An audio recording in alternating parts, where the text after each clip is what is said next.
民国初年，黄楚九在爱多亚路龙门路口自制一座洋楼，挂上了眼科医生的招牌，生意只是平平而过。但是自从购置产业之后，外界都疑心他仍在出卖某种药物。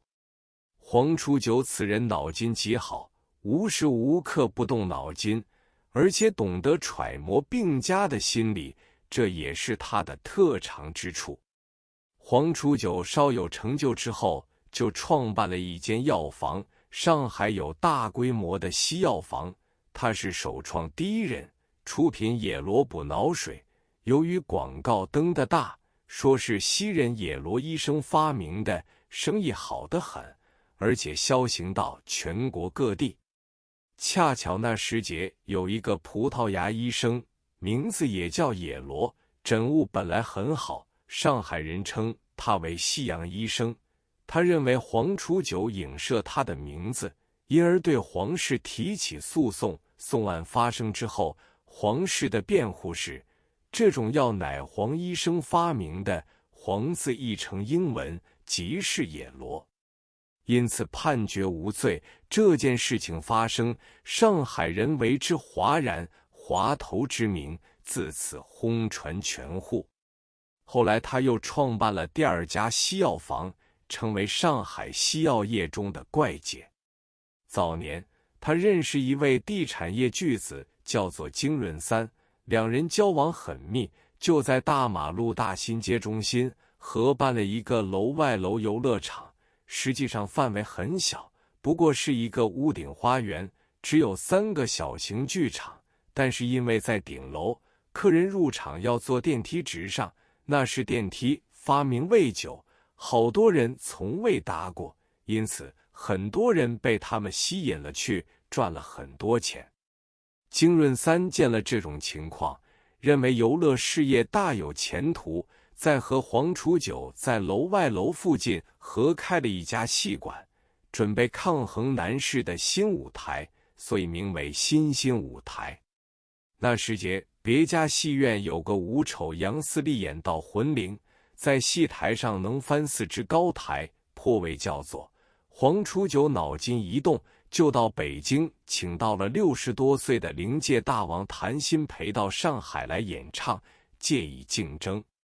由于到魂灵叫座，黄楚九就要出噱头，请谭鑫培也要演一次猪八戒到魂灵，预先在台上布置了4只半台子，要老谭翻台子显身手。那时老乡亲孙菊仙住在大庆里，常到新兴舞台后台去聊天，见到这个情形，就对谭鑫培说：“你已年迈，名闻南北，犯不着再翻台子，博取声誉。”谭鑫培听他的话，就在台上做了一个象征是翻台子，实际上由高处走了下来而已。那时台下有一个看客，其人姓王，是宁波人，竟高声大喝道彩。黄楚九恰巧在旁，就伸出巨灵之掌，掴了姓王的2个耳光。那人见到四周都是黄楚九的人，便默然而退。次日向宁波同乡会申诉，宁波同乡在上海声势很大，即刻召集会员大会，认为新兴舞台侮辱客人，提出好多条件，否则准备天天去闹场子。黄楚九弄得毫无办法，就叫总经理孙玉生及海上数10生亲自到宁波同乡会去叩头认错，还说了几句抱歉的话。这件事闹得满城风雨，尽人皆知，反而生意大佳。其实辖市有一位富商，是浙江海宁商会会长徐申如及徐志摩的父亲。黄楚九到海宁去看朝，须知道黄楚九在上海经商长袖善舞，大发其达，特地设宴请黄楚九为主宾。陪客之中请了一个殉京时当上海县知事的王新甫，此人早已退休，即是打过黄楚九屁股的人。徐申如初时不知其事，入座之后，已经介绍那位卸任知县王氏反而窘得不得了。黄楚九见了王心甫，心有不适，但表面上还是以富商的姿态谈笑自若。宴毕之后，暗呼倒霉不已。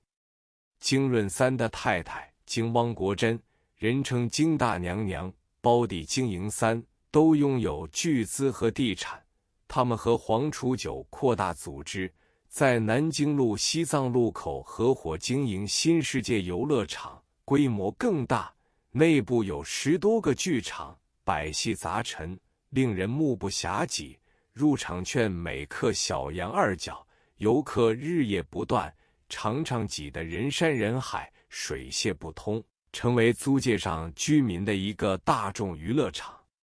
后来京润三因病逝世，他在临死时对他的妻子说：“黄楚九非是中物，不易控制，你要和他谈判，将新世界游乐场双方出价，哪一方出价高，就归哪一方独资经营。”黄楚九知道了这个消息，出价很大，京汪国珍出价更高，于是新世界就归京代娘娘经营。黄楚九拿了一笔钱就退出股份，在法租界开设一个更大的游乐场，叫做大世界，正门在一条横街叫做八里桥路中，后面有一幅极大的空地，地主是上海有名的南巡巨商张淡如。因为大世界的生意大有前途，是非扩展不可，于是黄楚九便向张氏商议，要租下这块空地，称为租地造屋。那时节八里桥路，商店林立，只有这一块极大的空地毗连着大世界。黄楚九出了很普通的代价，就把它租了下来，于是把大世界的正门改建，面向爱多亚路西藏路转角，门口装得更堂皇，里面也添建了一个共和厅，一切门窗等都仿古式设计，周围都是5层高楼，辟设了很多场子，演出各种地方性戏剧。那时大世界门票也是小洋2角，买票入场可以整整的玩上1天。新建落成开幕之后，不但轰动全上海，凡是沪宁、沪杭2路的人到了上海，也必然要到大世界玩一次。蔡生白夫人莫川妹女士的日记也印出一节，说1917年7月14日，阴历5月26日，因大世界游乐场近日开幕。文人言，该场系由张勋出资，而由黄楚九经理者，发起人中有名伶周凤林，故30年前名震全沪之昆戏一员，乃是于前数日逝世，不及目睹该场开业云。这段文字日期记得很清楚，但是张勋出资，周凤林发起，我就不知道了。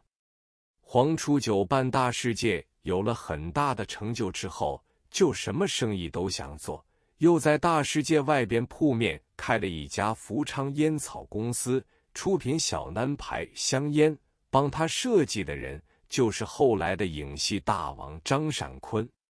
在香烟没有发行时，全上海便贴招纸，招纸是一张白纸，上面画上一个很大的红蛋，旁边一个字也没有，大家猜不出这是什么玩意。